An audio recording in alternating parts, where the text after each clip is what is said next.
हाँ जी, I CS Megha welcome you all to DC line CS। आप सबका DC लाइन CS में स्वागत है। और बच्चे लोग, हमारी लक्ष्य सीरीज चल रही है एंड आई होप आपकी प्रिपरेशन बहुत अच्छे से हो रही है। सब फैकल्टीज़ बहुत मेहनत कर रहे हैं आप लोगों की प्रिपरेशन के लिए और आपको पता भी चल गया है अब एग्जाम में अगर क्वेश्चंस आएंगे तो आपने किस तरीके से अटैम्प्ट करने हैं। हमारा चैप्टर 1 हो चुका है, चैप्टर 2 हो चुका है, चैप्टर 3 भी ऑलमोस्ट हो गया है और आज पूरा का पूरा हमारा कंप्लीट हो जाएगा, जिसमें हम क्या करने वाले हैं, मैसेजेस के बारे में जानने वाले हैं, पॉजिटिव, नेगेटिव, परसुएसिव। उसके अलावा हम कॉरेस्पॉन्डेंस के बारे में जानने वाले हैं, हम ईमेल के बारे में जानने वाले हैं, इंट्रानेट, एक्स्ट्रानेट, आपका वेब ब्राउज़र। उसके अलावा हमने जितने भी हमारे फॉर्मेट्स हैं हमने उसको सीखना है, जैसे कि एजेंडा हो गया, मिनट्स हो गया, ATR हो गया, सर्कुलर हो गया, ऑफिस ऑर्डर हो गया, ऑफिस सर्कुलर, नोटिस हो गया, और भी जितने भी फॉर्मेट्स हैं, लेटर हो गया, ऑफिशियल लेटर्स, ऑफिशियल ईमेल्स, हर एक फॉर्मेट को आपको अच्छे से आज मैं फॉर्मेटिंग सिखाऊंगी। तो चलो बच्चों, ज़्यादा टाइम नहीं वेस्ट करते और शुरुआत करते हैं अपने आज के सेशन की।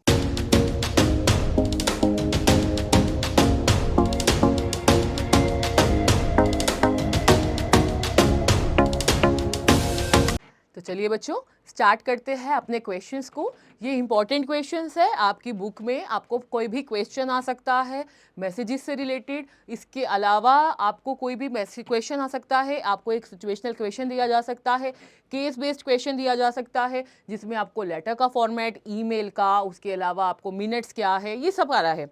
तो अभी मैं पहले कुछ क्वेश्चंस आपको इंपॉर्टेंट टॉपिक के क्वेश्चंस बताऊंगी और उसके बाद आपको जितने भी फॉर्मेट्स है, सिर्फ फॉर्मेट्स हम अभी फिलहाल वो डिस्कस करेंगे, ठीक है। तो चलो देखते हैं पहला क्वेश्चन क्या है हम लोगों का। तो इससे पहले जरा एक सेकंड रुकेंगे सारे।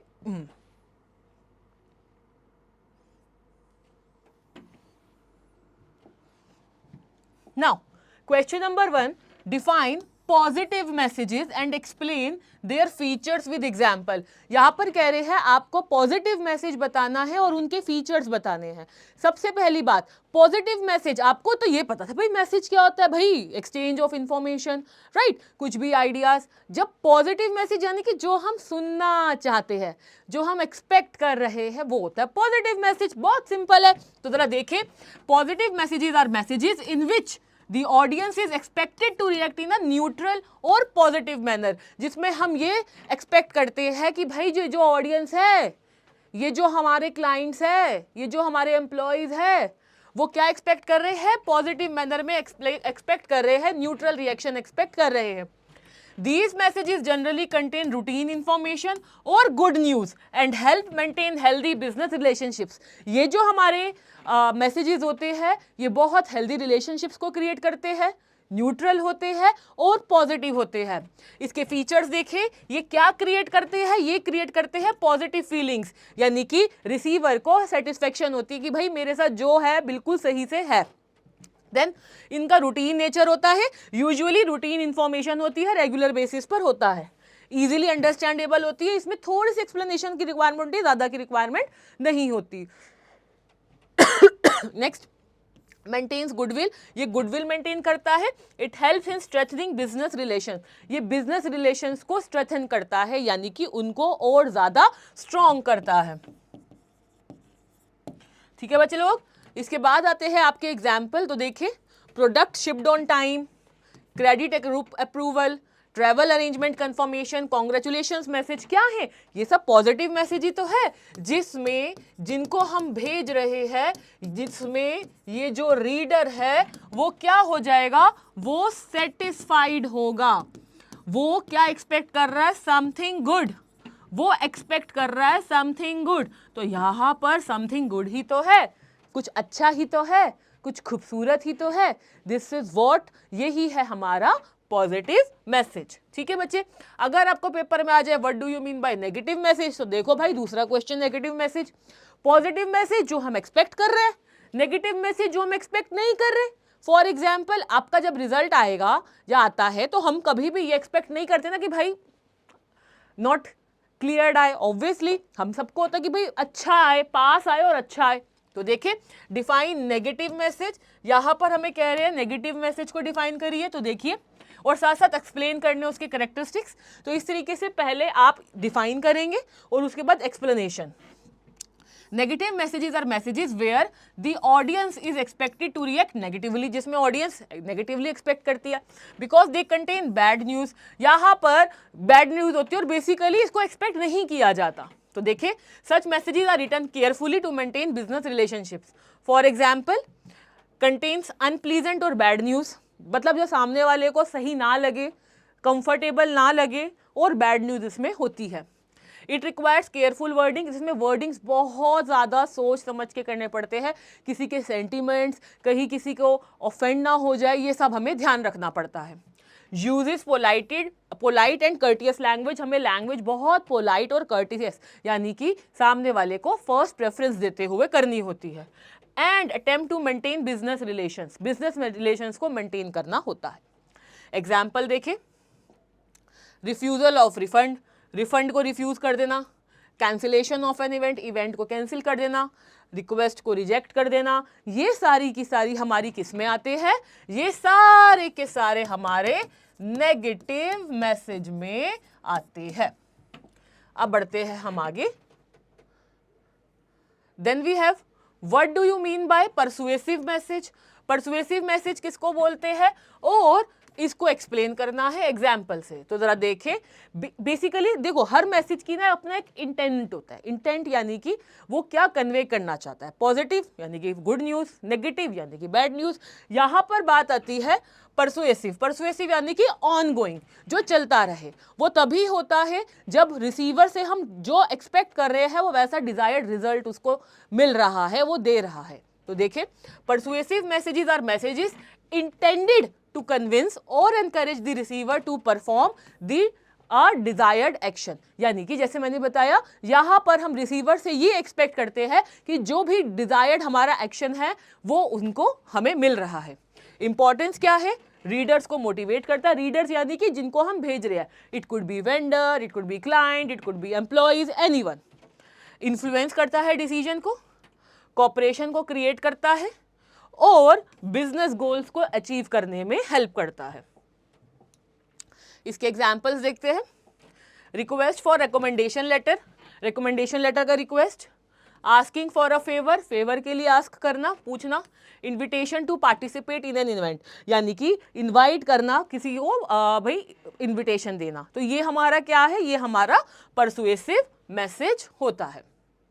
इसके बाद बच्चे लोग आता है हमारा, आपको मेमोरेंडम डिफाइन करना है और उसके फीचर्स एक्सप्लेन करने हैं। तो सबसे पहले समझो, मेमोरेंडम, इसको मेमोरेंडा भी बोलते हैं। यहाँ पर ये जो मेमोरेंडम है, ये वो मेमोरेंडम ऑफ आपका एमओए नहीं है। पहले इसको ध्यान से समझो। एमओए जो होता है वो लॉ में होता है। बिजनेस कम्युनिकेशन में जो मेमोरेंडम होता है वो इंफॉर्मेशन के लिए होता है, मैसेज देने के लिए होता है। ठीक है। आ मेमोरेंडम, इसको मेमो भी बोलते हैं, is written in the form of communication used inside an organisation. जबकि जो हमारा मेमोरेंडम होता है, एमओए होता है, वो पब्लिक उसके लिए होता है, उसको हम स्टैट्यूटरी डॉक्यूमेंट भी बोलते हैं। ये स्टैट्यूटरी डॉक्यूमेंट नहीं है। ये ऑर्गेनाइजेशन के अंदर यूज किया जाता है इंफॉर्मेशन को कन्वे करने के लिए, इंस्ट्रक्शंस को, रिक्वेस्ट को और नोटिस देने के लिए। मेमोरेंडम के फीचर्स क्या क्या होते हैं? इंटरनल कम्युनिकेशन के लिए यूज किया जाता है। इसमें सैल्यूटेशन वगैरह कुछ नहीं होती, डियर सर, किसी को ग्रीट इस तरीके से नहीं किया जाता।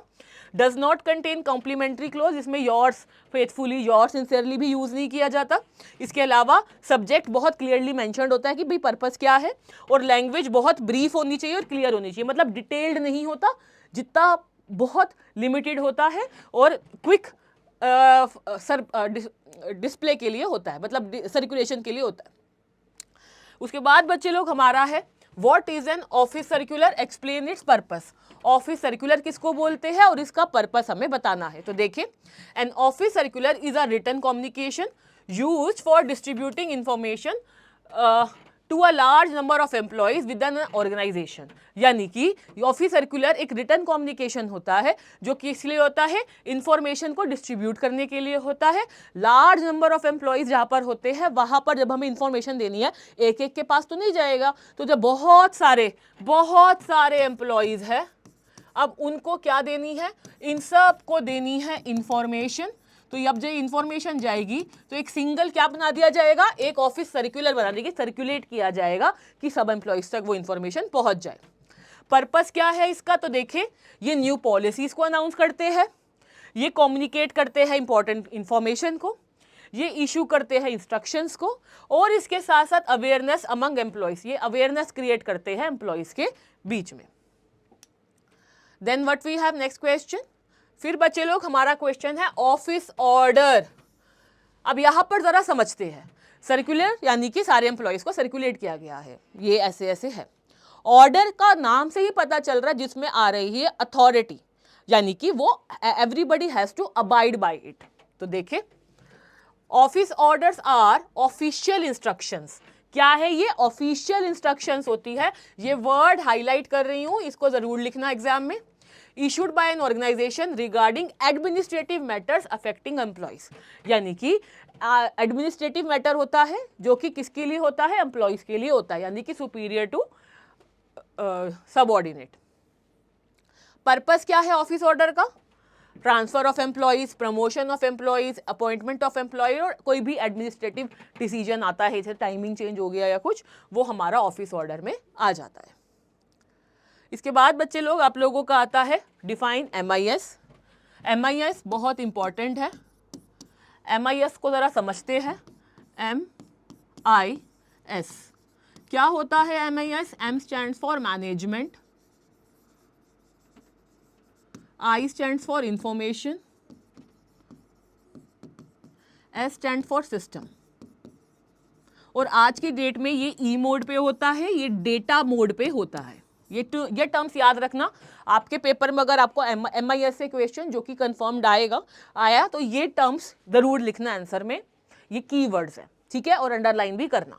तो देखिए management information system is a system जो प्रोवाइड करता है, क्या प्रोवाइड करता है बच्चे लोग, timely and accurate information to management for decision making. यानी कि मैनेजमेंट को कोई डिसीजन लेना है, अब जो डिसीजन लिया जाता है वो पहले की कोई रिपोर्ट्स बनी हुई है, पहले का कोई डेटा है, पहले की कोई इंफॉर्मेशन है, उसके बेसिस पर एनालिसिस होता है। तो ये जो हमारा इस टाइम डेटा होता है, इस डेटा को हम बेसिकली MIS बोलते हैं, यानी कि मैनेजमेंट के इंफॉर्मेशन का सिस्टम इसको हम कहते हैं। यहाँ पर देखिए इसके एलिमेंट्स क्या क्या है, तो जरा समझे। मैनेजमेंट में we have planning and controlling activities, information में प्रोसेस्ड डेटा आ गया आपका, यूज्ड फॉर डिसीजंस, जो कि डेटा को यूज किया जाता है डिसीजंस के लिए। सिस्टम होता है इंटर रिलेटेड कंपोनेंट्स जो कि एक दूसरे के साथ मिलकर काम करते हैं। नाउ इसके बाद है बच्चे लोग आपको MIS की लिमिटेशंस बतानी है। तो देखो it depends on the quality of input data, can not replace managerial judgement, ये मैनेजरियल जजमेंट को रिप्लेस नहीं कर सकता। अल्टीमेटली डिसीजन तो मैनेजमेंट के हाथ में है, but yes it is used for information. Focus mainly on quantitative data, less useful for non routine decision. अगर कोई ऐसा डिसीजन है तो नॉन रूटीन है, रूटीन है तो उसमें तो चल जाता है, बट नॉन रूटीन का है एकदम से कुछ आ गया, ऐसे में ये ज़्यादा यूजफुल नहीं होता।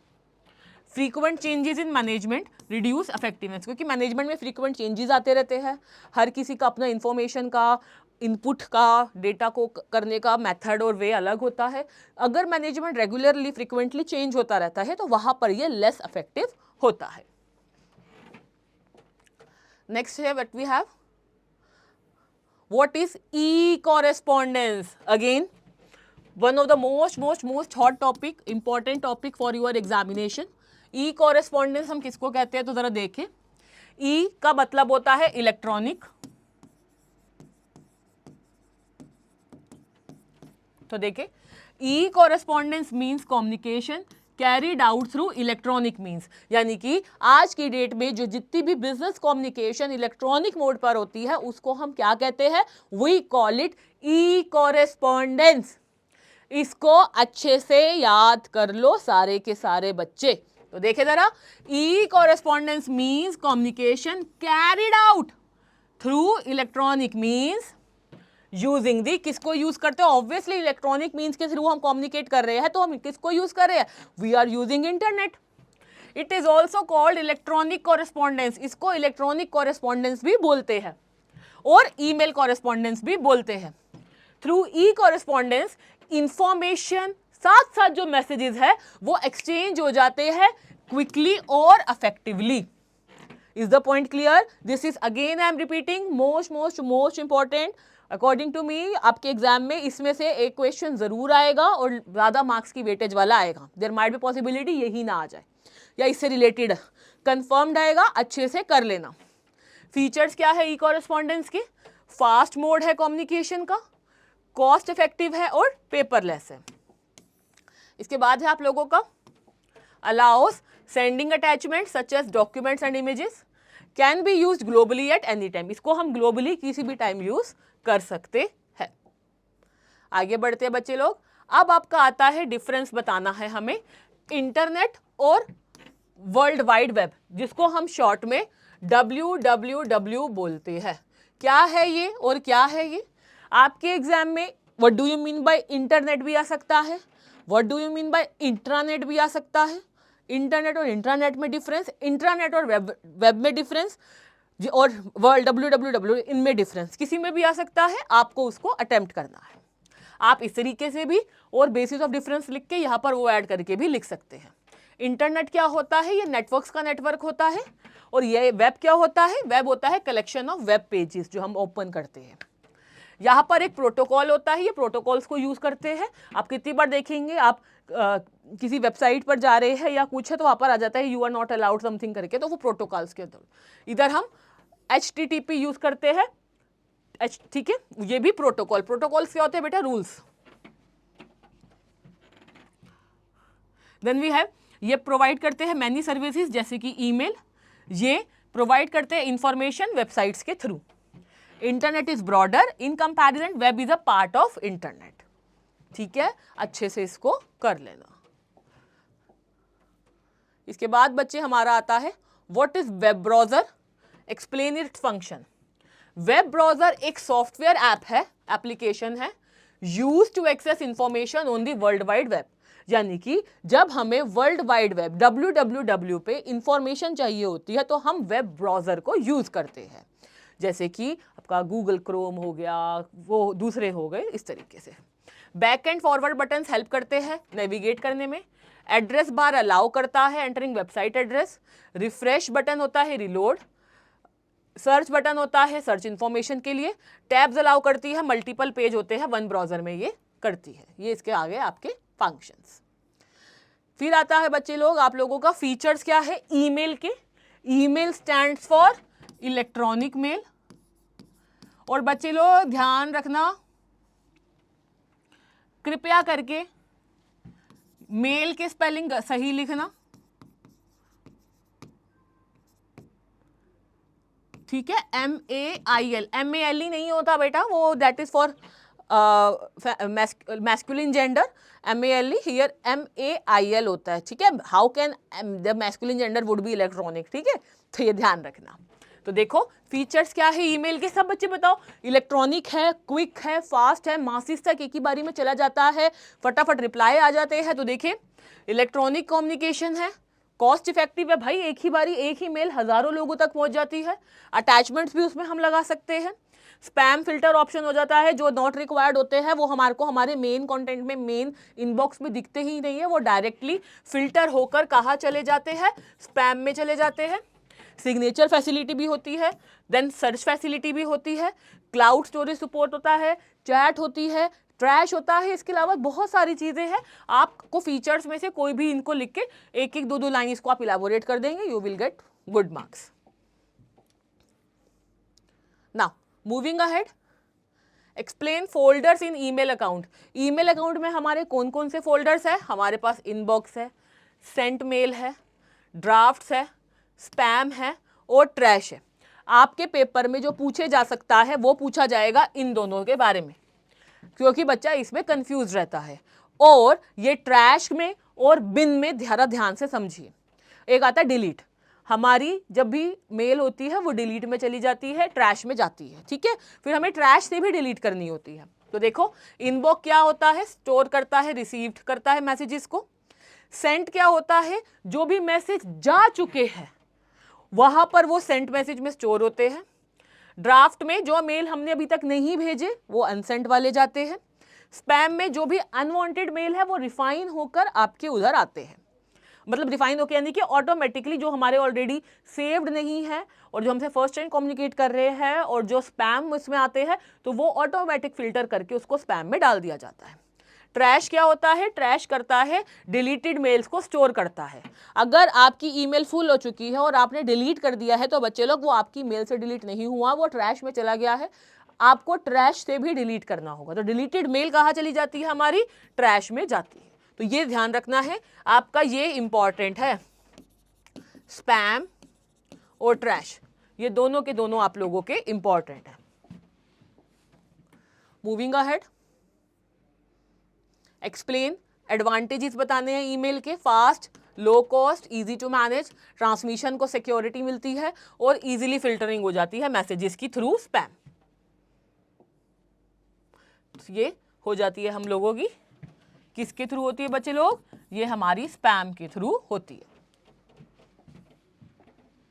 Next what we have, next we have explain disadvantage क्या है। अब देखो भाई, हर चीज के फायदे होते हैं तो नुकसान भी होते हैं। ये बहुत ज्यादा टाइम कंज्यूमिंग है, सिक्योरिटी का रिस्क होता है, मिसअंडरस्टैंडिंग हो सकती है यहाँ पर, क्योंकि भेजा शायद किसको जा रहा है, कोई क्या मीनिंग निकाल ले।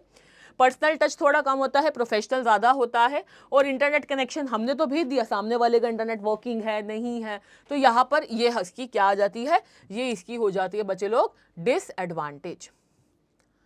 Next we have email etiquettes. जिस तरीके से हमारे को ह्यूमन बिहेवियर के एटिकेट्स होते हैं उसी तरीके से जब हम मेल भेजते हैं, ईमेल भेजते हैं, तो उसके भी कुछ रूल्स होते हैं, उसके बीच कुछ प्रिंसिपल्स होते हैं। तो उसके कुछ क्या एटिकेट्स हैं ईमेल के, तो जरा देखें। पोलाइट लैंग्वेज यूज़ करनी है, प्रोफेशनलिज्म को मेंटेन करके चलना है, प्रॉपर ग्रामर और स्पेलिंग को ध्यान में रखना है, ईमेल कंसाइज होना चाहिए, बहुत लेंदी, बहुत वेग नहीं होना चाहिए, प्रेसी होना चाहिए, एप्रोप्रिएट सब्जेक्ट होना चाहिए, कुछ बहुत लेंदी, बहुत सारी लाइंस का नहीं होना चाहिए, फ्रेज काइंड ऑफ हो सकता है। इमोटिकॉन्स, आपके इमोशंस, आपकी इमोजीज ऑफिशियल कम्युनिकेशन में हमें अवॉइड करने होते हैं, ये अलाउड नहीं होता। और फिर ध्यान से समझो, when you are using emojis it means it is not an official communication. If you want to make it an official communication that is proper one business communication, emojis हमें अवॉइड करने होते हैं, हमें इमोजीज यूज नहीं करने। इसके बाद बच्चे आप लोगों का आता है व्हाट इज इंट्रानेट। मैंने आपको पीछे इंटरनेट बता दिया था और www बता दिया था, अब यहां पर इंट्रानेट आ गया है। आपको कंपैरिजन तीनों में भी आ सकता है, दो में आ सकता है, तो ध्यान से इसको कर लेना, आने के चांसेस है। तो देखो इंट्रानेट क्या होता है।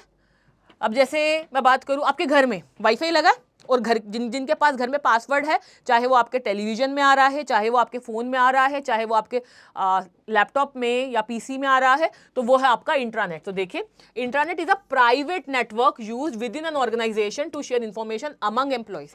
जैसे घर में वाईफाई कुछ ही घर के मेंबर्स के लिए यूज होता है, उसी तरीके से इंट्रानेट किनके लिए यूज होता है, और प्राइवेट ऑर्गेनाइजेशन में जो एम्प्लॉयज होते हैं उन्हीं के बीच में ये यूज किया जाता है। इसका फायदा क्या है? प्रोडक्टिविटी बढ़ती है, टाइम बचता है, भाई अलग अलग किसी का कुछ होगा, कम्युनिकेशन बढ़ती है, कॉस्ट इफेक्टिव होता है, और क्योंकि एक ही बारी में सबका काम चल जाता है, और सपोर्ट करता है टीम वर्क को, ये बहुत ज़्यादा सपोर्ट करता है।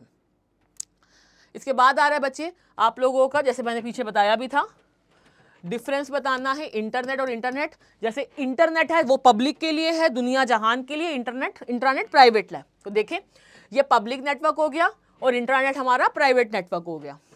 Internet accessible to by anyone, इसको कोई भी एक्सेस कर सकता है, वही इंटरनेट सिर्फ और सिर्फ एम्प्लॉयज ही एक्सेस कर सकते हैं। ये लेस सिक्योर्ड होता है इंटरनेट, जबकि इंटरनेट मोर सिक्योर्ड होता है, क्योंकि पासवर्ड जिनके पास होता है सिर्फ वही यूज करते हैं। इंटरनेट में इंफॉर्मेशन अनलिमिटेड होती है, वही इंटरनेट पे इंफॉर्मेशन बहुत ही लिमिटेड होती है। तो ये है हमारा डिफरेंस बिटवीन इंटरनेट और इंट्रानेट। इसके बाद है आप लोगों का difference between intranet and extranet, जो कि अभी इंट्रोड्यूस हुआ है, तो जरा इसको भी समझते हैं। इंट्रानेट क्या होता है, एक्स्ट्रानेट जरा ध्यान से समझो, इसमें इंट्रा और इंटर दोनों का मिक्सचर होता है, यानी कि ये हमारा एक हाइब्रिड होता है, ठीक है। तो इसमें इंटरनल और एक्सटर्नल कम्युनिकेशन दोनों होती है, दोनों में यूज होता है। इंट्रानेट सिर्फ और सिर्फ इंटरनल यानी कि प्राइवेट कम्युनिकेशन के लिए यूज होता है। ये एक ऑर्गेनाइजेशन में यूज होता है, ये बहुत सारी ऑर्गेनाइजेशन में यूज हो जाता है, मल्टीपल डिपार्टमेंट से, अलग अलग फ्लोर से, इस तरह से। एक्सेसिबल टू एम्प्लॉइज, ये आउटसाइडर को भी एक्सेसिबल होता है। ये प्राइवेट नेटवर्क होता है, एक्सटेंडेड प्राइवेट नेटवर्क होता तो प्राइवेट नेटवर्क है लेकिन आउटसाइडर्स को भी अलाउड होता है। फॉर एग्जांपल अगर ले ले किसी कंपनी में कुछ लोग बाहर से आए हैं फॉर द टाइम बिंग, तो उनको अगर एक्सेस दे दिया तो दैट वुड बिकम एक्स्ट्रानेट। अब आते हैं बच्चे लोग सबसे इंपॉर्टेंट पोर्शन पे, जो कि क्या है हमारा, जो कि है हमारा फॉर्मेट्स। तो अभी यहाँ पर हम अभी पहले फॉर्मेट्स को देखते हैं, किसका क्या फॉर्मेट है। ऑफिस में नोटिस भेजना है, सर्कुलर भेजना है, क्योंकि अगर आपके बुक में वर्ड भी है ना बच्चे, तो वो वर्ड से कोई भी क्वेश्चन बन के आ सकता है। तो फटाफट से नोट डाउन कर लोगे अपने नोट्स में आपका फॉर्मेट कैसा होगा। तो देखिए नोटिस का जो फॉर्मेट होगा आपका स्पेसिफिकली, ये कौन से फॉर्मेट्स है, ये हमारे हैं बिजनेस कम्युनिकेशन के फॉर्मेट्स। आपको सिर्फ और सिर्फ ये फॉर्मेट अच्छे से कर लेने हैं, फिर तो आपने पुट वाली गेम खेलनी है। क्वेश्चन गिवन होगा, आपने सिर्फ चीज़ों को पुट करना है, ठीक है। अगर क्वेश्चन में बुक आपका वो दिया हुआ है नेम ऑर्गेनाइजेशन का, well and good, otherwise same वही 12th वाला पैटर्न ABC XYZ, इमेजिनरी कुछ नहीं करना। आपके पेपर में कहीं पर भी आपकी आइडेंटिटी, आपका नेम, आपकी कॉन्टैक्ट डिटेल्स, कहीं पर भी कुछ भी रिवील नहीं होना चाहिए, ठीक है। तो चलिए स्टार्ट करते हैं बच्चे लोग। हमारा आता है नोटिस। नोटिस में सबसे पहले आप लोगों का आएगा नेम ऑफ ऑर्गेनाइजेशन, ऑर्गेनाइजेशन का नाम, फिर आप टाइटल डालेंगे नोटिस, फिर आपका आएगा डेट। डेट का फॉर्मेट सबको ही पता है। फॉर एग्जांपल अगर मैं एग्जांपल ले लूँ, अगर आज की कोई भी randomly I am taking any date random, if I am taking it's 30th May, तो मैंने ऐसे लिख दिया 30 मई, 2026, लाइकवाइज दिस, ठीक है। फिर बॉडी ऑफ द नोटिस, जिसमें भाई क्यों भी पर्पस है, डेट टाइम वेन्यू, सेम वही पैटर्न जैसा आपने सीखा हुआ है। सिग्नेचर, नेम और डेजिग्नेशन, ये हमारा नोटिस का है। ऑफिस नोटिस भी इसी तरीके से आते हैं, बट यूजुअली ऑफिस में नोटिस से बेटर जैसे कुछ ऑफ है, वैकेशन है या कहीं जा रहे हैं वो होता है, बट यूजुअली ऑफिस ऑर्डर्स और सर्कुलर्स आते हैं। इसके बाद बच्चे है हमारा ऑफिस सर्कुलर, यानी कि जो सर्कुलेट किया जाता है अमंग एम्प्लॉयज़, उसमें भी ऐसे ही आएगा नेम ऑफ द ऑर्गेनाइजेशन, फिर आप टाइटल डाल देंगे सर्कुलर, इस तरीके से कैप में सर्कुलर नंबर, यानी कि क्योंकि ऑर्गेनाइजेशन में बहुत सारे सर्कुलर्स आते रहते हैं तो वो नंबरिंग पैटर्न आ जाता है। आप यहाँ पर नंबर 2026 करके इस तरीके से लिख सकते हैं।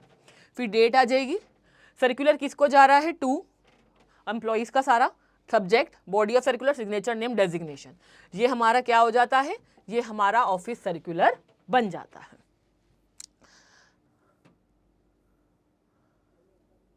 यहाँ पर एक एग्जाम्पल को देखते हैं। तो देखिए कंपनी का नाम आ गया, यहाँ पर आप लोगों का नेम ऑफ द ऑर्गेनाइजेशन, आपको टाइटल जरूर डालना है कि भाई पता कैसे चलेगा सामने वाले को कि ये सर्कुलर है, नोटिस है, तो आपने इस तरीके से कैप्स में सर्कुलर लिखना है। इसको हम लेफ्ट में भी लिख सकते हैं, सेंटर में भी, इसको ब्लॉक, सेमी ब्लॉक, कुछ भी फॉर्म में आप कर सकते हैं। सर्कुलर नंबर इस तरीके से दिया है, डेट डाल दी है, किसको जा रहा है, जैसे मैंने बताया था एम्प्लॉयज़ को, टू ऑल एम्प्लॉयज़ करके। सब्जेक्ट ऑफिस टाइमिंग चेंज, जब ऑफिस के टाइम चेंज हो रहा है वो सेम वही, हमने कुछ भी इसमें नॉर्मल बहुत लेंथी सेंटेंस नहीं देना, सिंपल सा फ्रेज, 4-5 वर्ड्स मैक्सिमम। हमारा इसमें तो 3 वर्ड्स में ही काम हो गया, ऑफिस के टाइम चेंज हो रहे हैं।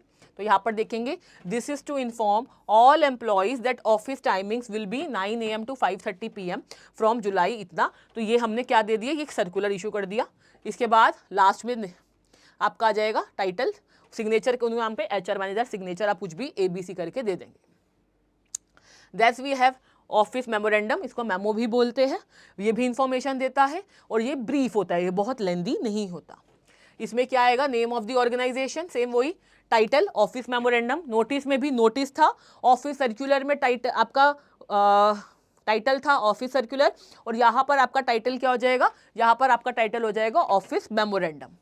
फिर आपका आ जाएगा मेमो नंबर, फिर आपका आ जाएगा यहाँ पर डेट, फिर उसके बाद जैसे सर्कुलर नंबर था वैसे ही मेमो नंबर, सेम टू और फ्रॉम किसने भेजा है, टू किसको जा रहा है, फ्रॉम, तो ये पर्टिकुलर्स के लिए होता है। सब्जेक्ट आ जाएगा, बॉडी, सिग्नेचर, डेजिग्नेशन, इस तरीके से आपका क्या बन जाएगा, आपका ऑफिस मेमोरेंडम बन जाएगा। चलो यहाँ पर एक एग्जांपल देखते हैं। नेम ये आ गया आपका ABC प्राइवेट लिमिटेड। ध्यान रखना, कोशिश करना आप अपने आपके आंसर की वेटेज अच्छी दिखे, आपके आंसर में क्वालिटी दिखे, तो आपको प्राइवेट लिमिटेड या पब्लिक इस तरीके से आप उसको मेंशन करना। पब्लिक कंपनी लिखोगे ना तो प्राइवेट हर नहीं लिखना, सिर्फ लिमिटेड लिख देना, ठीक है। पब्लिक कंपनी के लास्ट में लिमिटेड लगाते हैं और प्राइवेट के आगे प्राइवेट लिमिटेड लगाते हैं। जहां फर्स्ट आप लोगों का आ जाएगा नेम ऑफ ऑर्गेनाइजेशन,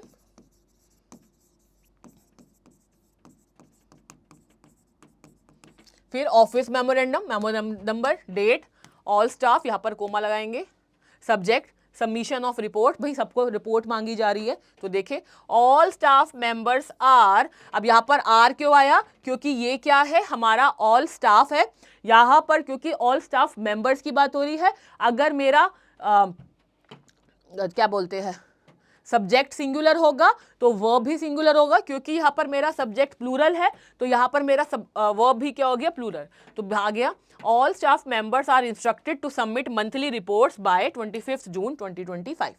फिर आ गया मैनेजर।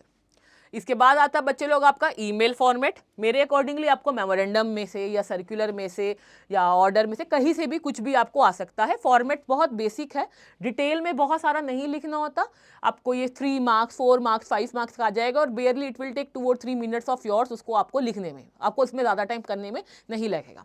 ये जो फॉर्मेट्स है इनको अच्छे से बाय इन डेप्थ कर लेना, क्योंकि हर फॉर्मेट के साथ साथ मैंने आपको वो भी बता रखा है किस तरीके से आपके क्वेश्चन को अटेम्प्ट भी करना है। अब आता है ईमेल फॉर्मेट। तो ईमेल में देखेंगे 2 है, सीसी होता है और बीसीसी होता है। 2 में हम किसका नाम देते हैं, 2 में रिसिपिएंट, यानी कि जिसको हम भेज रहे हैं उसका हम देते हैं। फॉर एग्जाम्पल रिसीवर, उसके बारे में हम यहाँ पर लिखते हैं।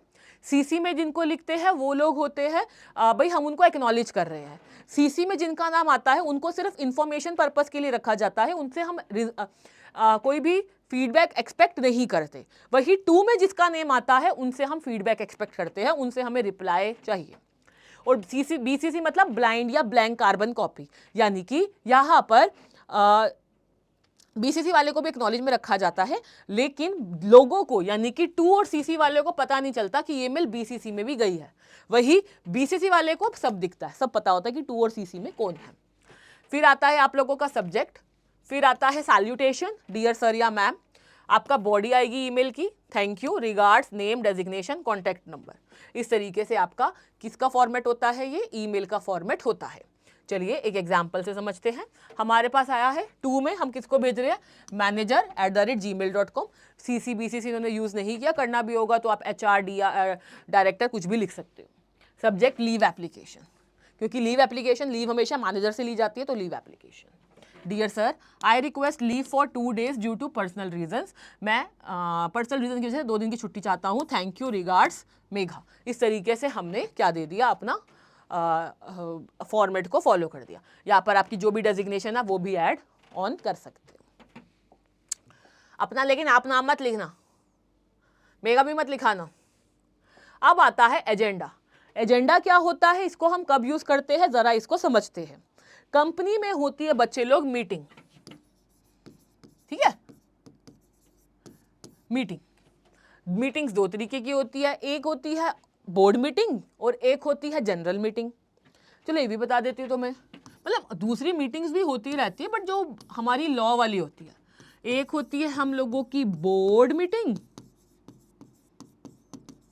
और एक होती है AGM, जिसको हम बोलते हैं एनुअल जनरल मीटिंग।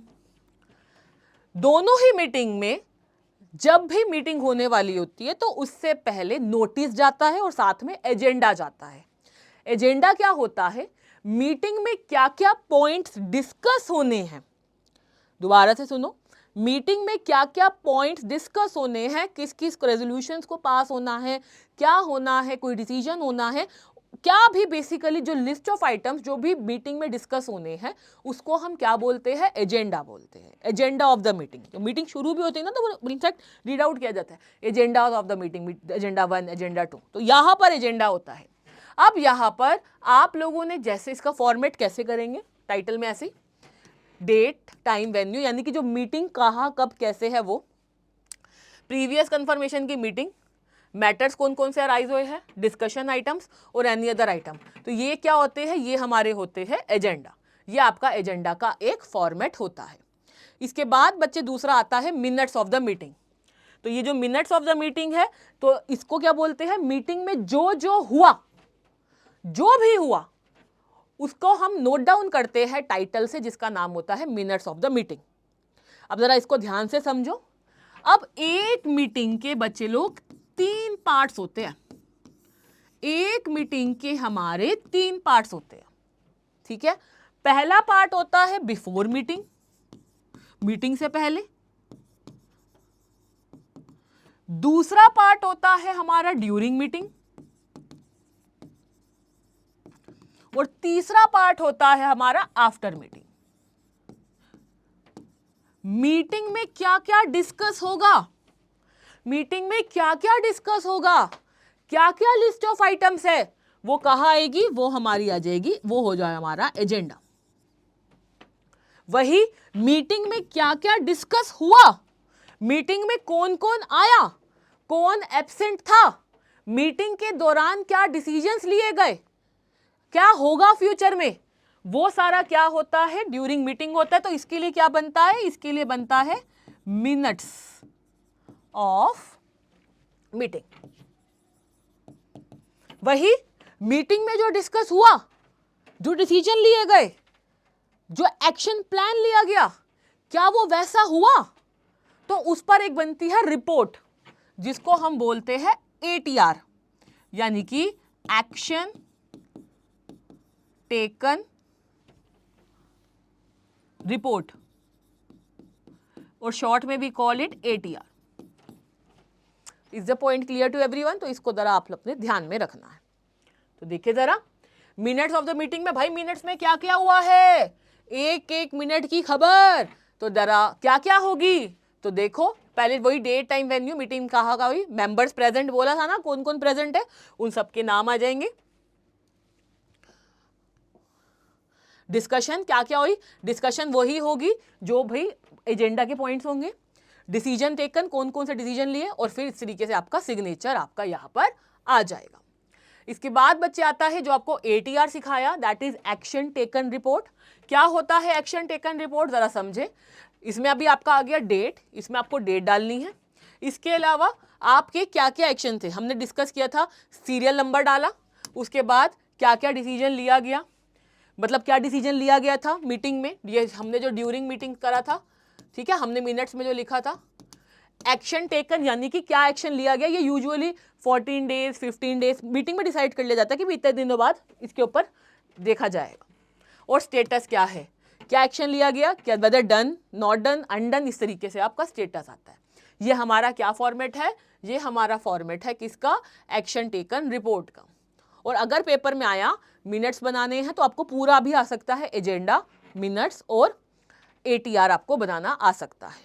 ये हम करेंगे जब आपका हम लास्ट डे है आपकी सीरीज का, लक्ष्य सीरीज का, जिसमें मैंने आपको एक प्रॉपर पूरा मॉक क्वेश्चन पेपर करवाना है, उसमें हम इसको प्रॉपरली फॉर्मेटिंग के साथ अच्छे से कवर कर देंगे, ठीक है। नाउ बिजनेस लेटर फॉर्मेट, ये हमने पिछली क्लास में भी सीखा था। अब इस बार आज हम क्या कर लेंगे, जरा इसके एक बार फॉर्मेट को अच्छे से रिवाइज कर लेते हैं। तो देखो सेंडर्स एड्रेस आएगा बिजनेस लेटर में, डेट आएगी, रिसीवर एड्रेस आ जाएगा, सेम वही, इसमें सेंडर्स एड्रेस में usually name of the organisation आ जाता है, क्योंकि अगर कंपनी भेज रही है। इसके साथ साथ subject, salutation, body, complimentary close, signature और नेम, इस तरीके से क्या हो जाएगा आपका, इस तरीके से आपका बिजनेस लेटर आ जाएगा। फिर आता है ऑफिशियल रिपोर्ट, जो कि अगेन इंपॉर्टेंट है। तो देखो ये सारे फॉर्मेट्स आपको अच्छे से आ जाने चाहिए, इसीलिए मैंने ये जहाँ पर जो क्लचर बनाया है वो इंपॉर्टेंट फॉर्मेट्स का ही बनाया है, ताकि आप एग्जामिनेशन पर्सपेक्टिव से जब आप भी रिवाइज कर रहे हो तो आप एक बार फॉर्मेट्स को गो थ्रू हो जाएंगे। फिर मैंने क्या बोला, फिर तो आपका फिलअप है, क्वेश्चन में देखा आपने पुट कर दिया, लेकिन फॉर्मेट नहीं आता होगा या गलत आता होगा, फिर आप सही से नहीं कर पाएंगे। तो देखो टाइटल आएगा आपकी रिपोर्ट का, प्रिपेयर्ड बाय, किसने प्रिपेयर किया है, और डेट आ जाएगा। फिर आपका आ जाएगा इसमें पर्पस क्या है, जो आपने 4 चीजें आपको मैंने लास्ट क्लास में बताई थी। इंट्रोडक्शन आएगा, ऑब्जेक्टिव आएगा आपकी रिपोर्ट का, किस पर्पस के लिए बनाई गई है, क्या ऑब्जेक्टिव है इसका, की फाइंडिंग्स आपने क्या क्या इसमें फाइंड किया है, इसमें देखा है, सजेशंस अगर आपको लगता है इसमें कुछ होंगे, और साथ साथ कंक्लूजन आपका इसमें कवर हो जाएगा।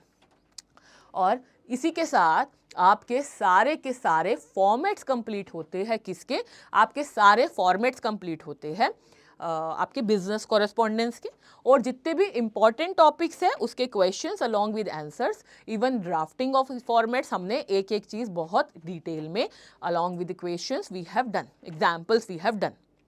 आप लोगों को इस चैप्टर में कुछ बातों का बहुत अच्छे से ध्यान रखना है। पहला ऑब्वियसली फॉर्मेट, ये आप सारे नोट डाउन कर लेना जो कि बहुत इंपॉर्टेंट है। दूसरा मिनट्स को ध्यान रखना, मिनट्स में अगर आप बनाएंगे तो पहले एजेंडा, फिर मिनट्स, फिर ATR। तीसरी बात, इसमें क्वेश्चंस बहुत इंपॉर्टेंट है, जैसे ई कॉरेस्पॉन्डेंस, ईमेल, ईमेल की एटिकेट्स, ईमेल के advantages, disadvantages, browser, www, internet, intranet, extranet, MIS, ये हमारे बहुत ज़्यादा इंपॉर्टेंट टॉपिक्स हैं। Business communication, messages, positive, negative, persuasive, ये सारे के सारे हमारे बहुत ज़्यादा इंपॉर्टेंट हैं। इन सब को डिटेल में, इन डेप्थ में और बहुत अच्छे से कर लेना। क्वेश्चंस इसी में से आएंगे और इसी तरीके के क्वेश्चंस में से बनकर आएंगे, और कहीं बाहर से क्वेश्चंस नहीं आएंगे। बहुत डिटेल में देखना होगा तो आप एक बार प्लेलिस्ट में जाकर आरंभ सीरीज में बिजनेस कम्युनिकेशन में बहुत डिटेल में भी बता रखा है। वैसे तो मैंने कोशिश की है कि मैं इसमें भी आपको हर एक चीज़ बहुत अच्छे से कवर कर दूं, जो मैंने करी भी है। स्टिल आप लोग के लिए बस इतनी सी ही एडवाइस रहेगी, अच्छे से करना, अपने एग्जाम को खूब दिल से करना और अच्छा स्कोर करो, and make your self and your family proud. अब मैं मिलूंगी आपसे अगली क्लास में अगले चैप्टर के साथ, अगले सेशन में। तो तब तक के लिए bye everyone, take care and all the very very best for your examinations and preparations. Bye.